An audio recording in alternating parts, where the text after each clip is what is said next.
To see the fully uncut version of this video, head over to patreon.com/Jonjo Lyons.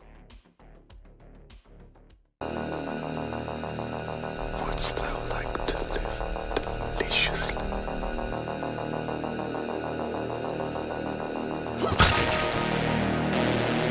Chaos reigns. Please don't scream. Nah, Sid, don't you blame the movies.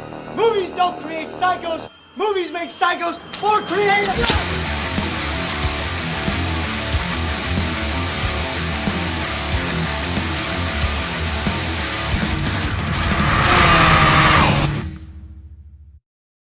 What's going on? My name is Jonjo Lyons, and today I'm here to present to you my review for No Reason. Written and directed by Olaf Ittenbach, No Reason stars all of these lot. Engulfed in anguish, trapped inside an allegory of torment and carnage, Jennifer's soul seeks the path of awareness and enlightenment. It's been a while since I've taken a look at something that I consider to be true extreme art house horror. A film that could deliver equal parts eye-watering gore and inexplicable imagery. Well, today I think I've found something that fits that bill exactly. No Reason finds a woman journeying through her own personal hell in search of her son, and to me that just sounds wonderful. Especially when you add in gallons and gallons of gore. Plus, it also has elements that are featured in my writing, so I'm kind of just curious to see what that sort of imagery is going to look like on screen. This is my first experience of Olaf Ittenbach's work, and honestly, I'm super excited. He's got a bit of a reputation in the extreme horror world, with some of the write-ups in his films saying, well, it's an Olaf Ittenbach film, so you know what to expect. Well, if extreme violence is what to expect, then you know I've got to cover this guy's work. Honestly, I just want to dive into this, so let's not waste any more time. Get ready to witness the creation of the worst hot dog bun you've ever seen. This is No Reason. The film begins with a happy family's home movie. They laugh and play in the snow while I sit here wondering how long it's going to take for this joy to be shattered and destroyed forever. The little girl is introduced as Jennifer, and the parents jokingly call her a diva, with the mum saying that she'll probably work in the clothing business one day. The father disagrees, saying that she's always fooling them and will become the smartest lawyer in the world. They then agree that it doesn't matter as long as she gets healthy, stays healthy, and is healthy. That she has a happy family. Her father says that she's the best thing to happen to their little family. Then they run off and we see Jennifer happily playing with the dog.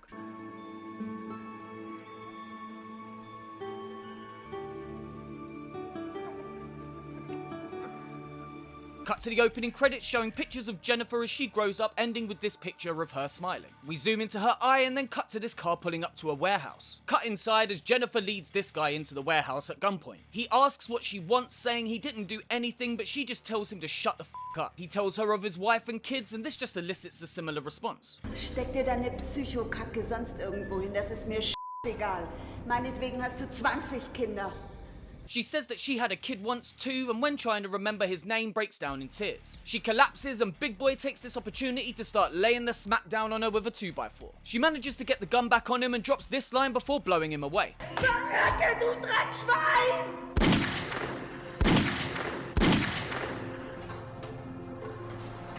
In the midst of this anguish and misery, the woman then turns the gun on herself.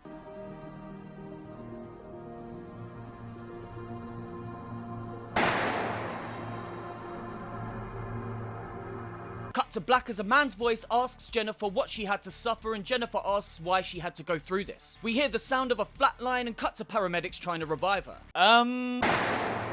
Good luck with that, mate. She asks if it's over, and the man confirms it is, and that it was important for her to have experienced that. He says her soul should mature to carry away the collective guilt, and we cut back to the paramedics trying to save her. Cut to Jennifer dual-wielding guns, popping off shots John Woo style, and then back to the man as she tells him she doesn't understand. He says that suffering is a solution, and if she accepts it, she'll grow with it. She asks what he means by that, and he tells her that she has taken her test of life. We then see the woman drenched in different colours.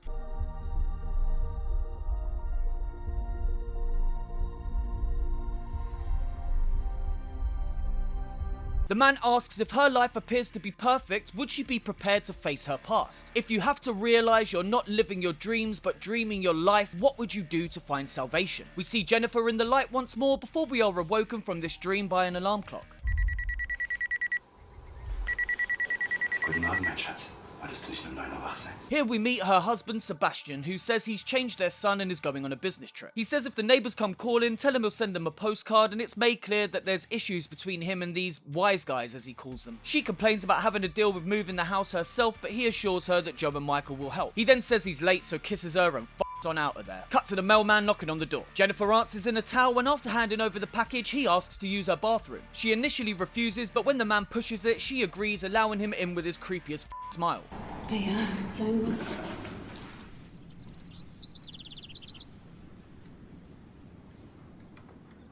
She goes to check on her kid Nico, then hears the mailman leave. She checks the bathroom to find that he's all over the toilet seat. Oh, so ein Dreckschwein!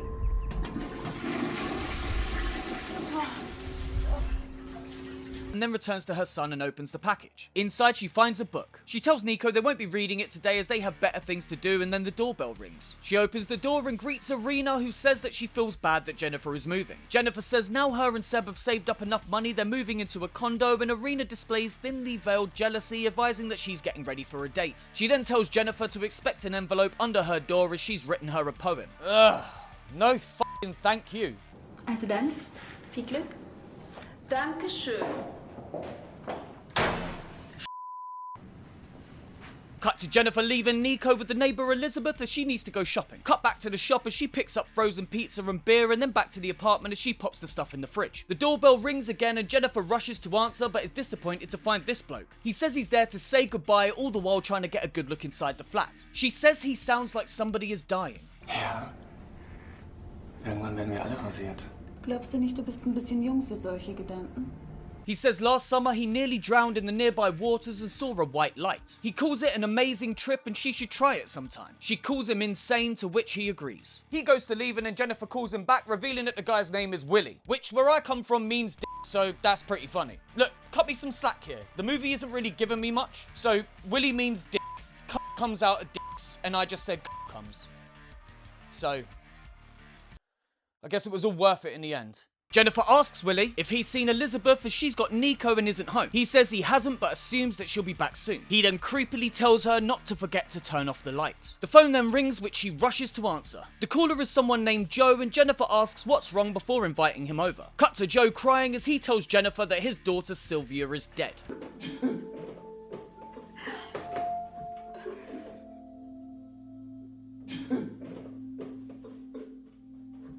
They both have a little cry and then Jennifer says she needs to see if Elizabeth is back. She offers him a place to stay, but he declines, saying he needs to go and speak to Carla. They hug and Joe leaves as Jennifer cries into a cross dissolve. On the other side, we see Jennifer find the envelope from Irina, which she opens, discovering more than just a shitty poem. Noch heute sie in seinen Armen liegt, doch längst der Fluss der Lieb war versiegt, sein Geist von innig Lust getrieben, an meinem Körper sich zu schmiegen. The poem confirms the infidelity between Irina and Sebastian, and it just adds insult to injury. Not only have you got to read a dog poem, but you also find out that your man's banging someone else.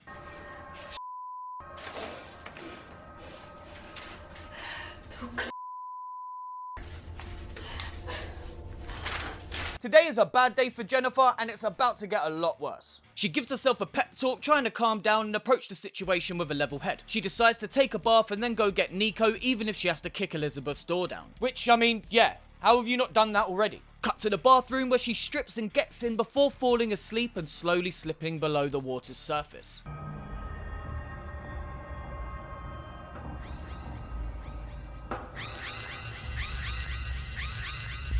So there we have it, the setup in all its glory. Credit to the filmmaker for taking his time here, giving us all the pieces and introducing all the cast that I'm sure we're going to see later. It's an incredibly low-key beginning, and normally that would worry me, but I've been promised that it's about to get wild, so let's do it.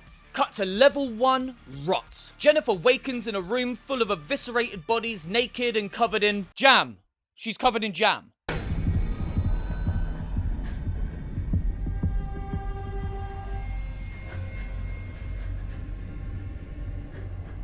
When she's addressed from the shadows, the voice tells her that he is there to show her the way into the light, but Jennifer just demands to know where her son is. She is told she must find enlightenment, but takes this just as well as you might expect. The voice tells her that her child is already enlightened and waits for her in the light, that he forgives her. Auch nur ein Haar gekrümmt hast. Ich schwöre dir bei Gott, ich werde dich umbringen! He asks Jennifer who would want to do her harm, but she just begs for her child's safety. He reminds her of the question and she answers. Die Schlampe von oben, sie fickt meinen Mann, sie war's! He tells her to turn on her media player, which is hilariously vague, and press key 3. She does this and we cut to Arena tied to a chair with this fella, who I'm gonna call the killer. She screams she did everything she was told to, sending the poem and the photo montage, and begs to be let go. The killer ignores this and instead slices deep into her eye with a scalpel.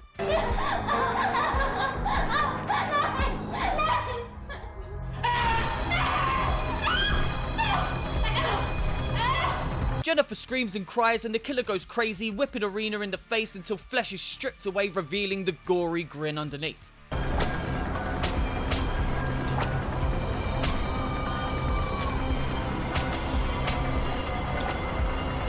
This causes Jennifer to vomit and the man asks, "Now you've seen what I'm capable of, who are those body parts around you?" She correctly identifies a pair of nearby legs not belonging to a woman, and he says he doesn't want their project interrupted by anyone, so had to get rid of all the witnesses. He says no one wants to do you a favor anymore, but on the other hand that creates denunciators and he doesn't want that. He instructs her to push key 1 and we cut to the creepy delivery guy tied to the same chair. I'm starting to see a pattern here. Delivery guy channels Mike Tyson, calling the masked man a rather nasty slur before saying that he'll f the shit out of him. The masked man then covers his head with a sheet of plastic and beats him to death with a metal pole.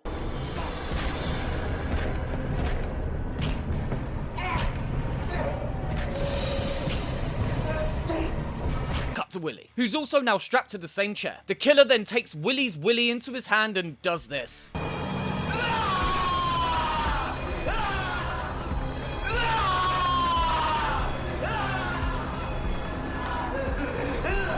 That is literally the worst thing I have ever seen in my entire life. For those of you watching the censored version of this video on YouTube, he basically just turned the guy's penis into a hot dog bun. We haven't had a cut off dick on the channel for a while now, and Jesus Lord, this makes up for it. Fuck me. The killer then slashes the man's throat and beats his face right the off his head.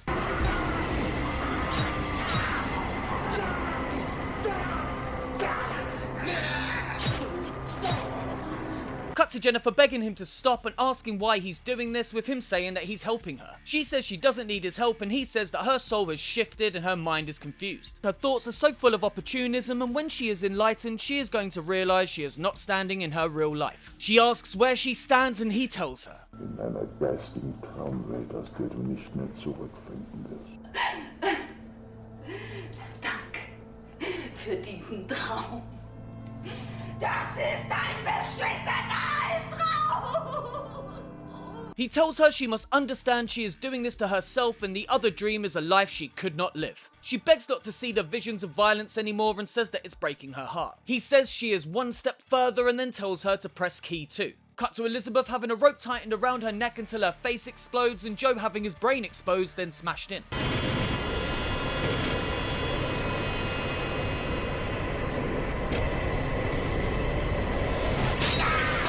Jennifer asks why Joe, saying he's been through a lot lately, and the killer says she has to ask herself that question, not him. He says it is all her fault. He then tells her to read the book he sent her. She cries she wants her baby back, and he tells her all in good time. She grabs the book and starts to read. The book is on colour allegorics, going through the different colours and what they symbolise in different cultures. Like in Western countries, white meaning purity, whereas in Eastern countries it means sorrow and death, according to the movie anyway. To me it represents Blue is for sky, loyalty, pureness, and Maria. Yellow, sun, eternity, but also envy. Green, hope, immortality. Red, love, blood, and the blood of Christ. Black, sorrow. The killer asks which of these colours describes her current feelings, and she says red and black. The killer advises he will guide her to white, and then she will make her final decision, but she has a long way to go. She gets stuck with this thing, and we cut to layer 2. Green. Cut to Jennifer waking up and entering what looks to be the underground fetish club from hell. There's a big boy in a cage, someone being whipped on the bum, and then someone else being pissed on. In other words, Saturday night at your mum's house. One of the guys getting whipped ends up having his stomach slashed open and all of his guts pulled out, while I assume he desperately tries to remember the safe word.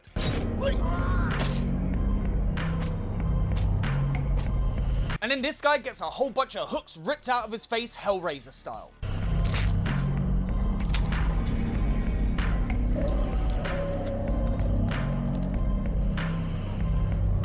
Next we see this woman doing the old cocking mouth when she bites the head off, and we cut to this guy on a table getting cut to ribbons.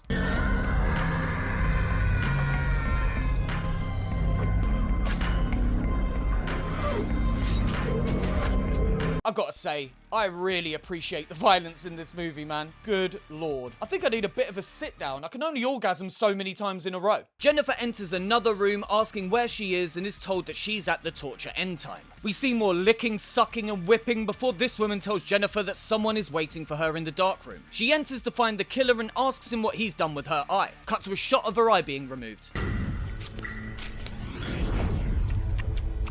He says she's seen one half but refuses to see the other, and now he needs to force her way. He says his appearance arises from her dark side and she begs please, saying that she can't take this anymore. He says he didn't take her child, that she was the one who took children away. He is simply trying to get her back to reality. Jennifer says he plans to torture her to death, but the killer retorts that while she is expecting euthanasia, basically she has to thank herself for that. He then tells her to read chapter 2 of the book. Ich werde einen Dreck tun! Du Arschloch hast mich verstümmelt! Ich hab's doch eben grad schon gesagt. Los, bringen Sie mich um! Tun Sie es endlich! We then see a flash of Nico, hear him cry out for his mother, and suddenly Jennifer changes her tune asking for forgiveness. She begs for him not to be hurt and reads chapter 2, which starts with the additive and subtractive colour mixing. She asks why she has to read this, and he asks what she learnt from chapter 1. Colours and what they symbolise, yeah, I'm with ya. Long story short, it's to do with mixing the right colours in the right combinations in order to reach enlightenment. That's basically it, I think. Of course, Jennifer wants to reach enlightenment, and the killer asks if she would die for it. She says her son needs her, and if she dies, he'll have no one. The boy calls out for his mother again, and Jennifer starts to scream, begging the killer for her son, promising to be a better person. He then asks her a whole bunch of questions about her family, but Jennifer is unable to remember the answers. He tells her she doesn't have a husband, she doesn't have a child. She calls him a liar, and we once again see a flash of Nico before being introduced to level 3, blue. Jennifer wakes up on the biggest cauliflower you've ever seen, and we see a flash of her teeth being removed.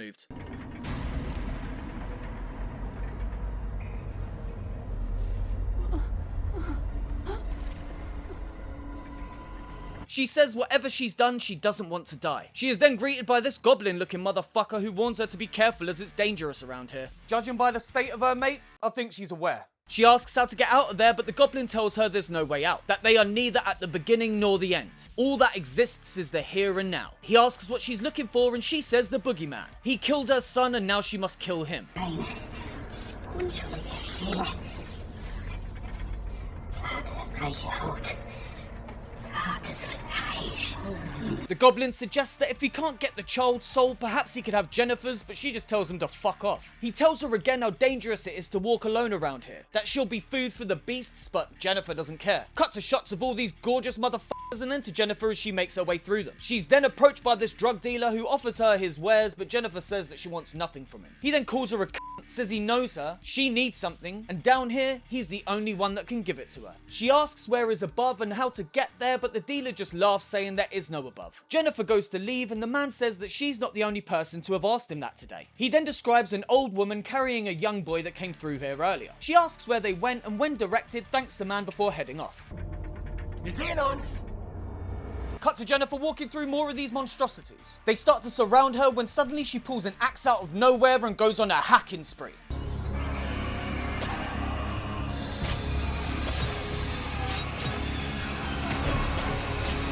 It's fucking glorious.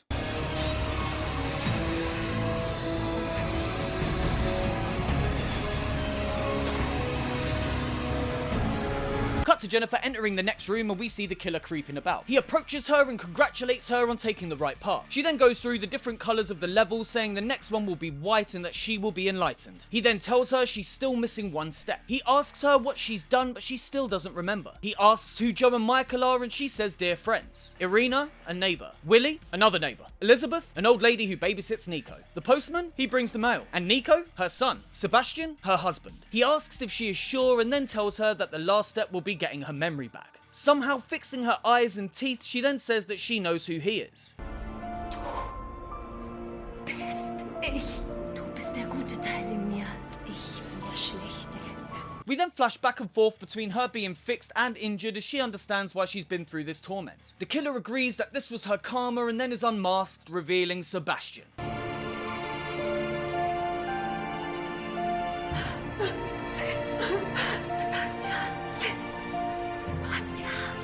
He says he only exists in her imagination, just like Nico, and so Jennifer slashes his throat, telling him to keep his prophecies to himself. Hat ihr deine Weissagungen?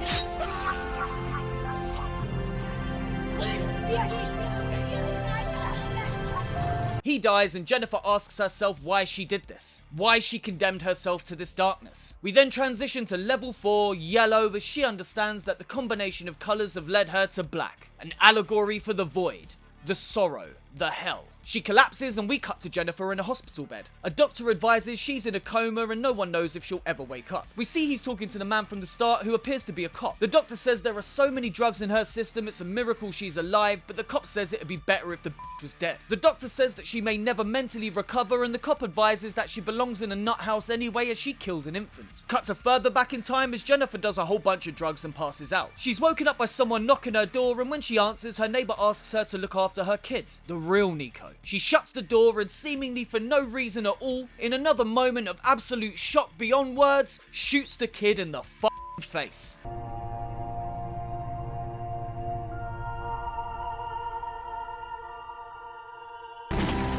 Whoa! Right between the fucking eyes with blood splatter and everything! Jesus Christ! This film is fucking mental! Cut to Jennifer approaching the now far less creepy mailman who she also shoots.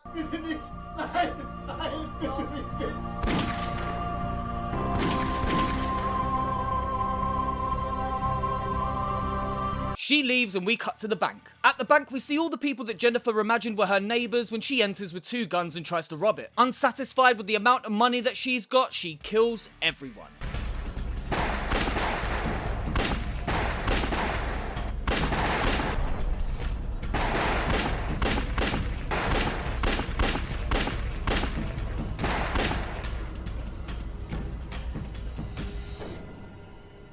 Cut to Jennifer waking up in the hospital and stumbling to the door. In the hall, she grabs the cop and steals his gun, kidnapping him. Cut to Jennifer stuffing the cop in his car and saying they're going on a trip. She wants her money, but the cop tells her that she was found 200 meters away from the bank, passed out with the money bag next to her. We then find ourselves with the story began. Now with a little bit of extra context from the conversation inside the car, showing Jennifer to be an all-out villain.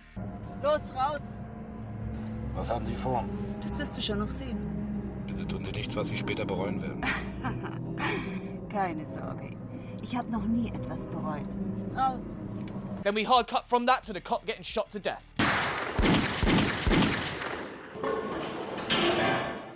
Cut to the paramedics trying to save her, and then to the morgue as her body is brought in. The mortician then begins his analysis of Jennifer's body. He lists all of her various injuries and bruises, and they're playing wistful music suggesting some revelation may be revealed, but it's just a bunch of obvious stuff that we already knew. They then cut her open as Jennifer describes the feeling of death, the helplessness and the pain and the hunger and the thirst. We also see flashes of the home movie from the opening before cutting back to the autopsy. Jennifer then introduces herself, saying she is happily married and has a son. His name is Nico, and on that, the film cuts to black.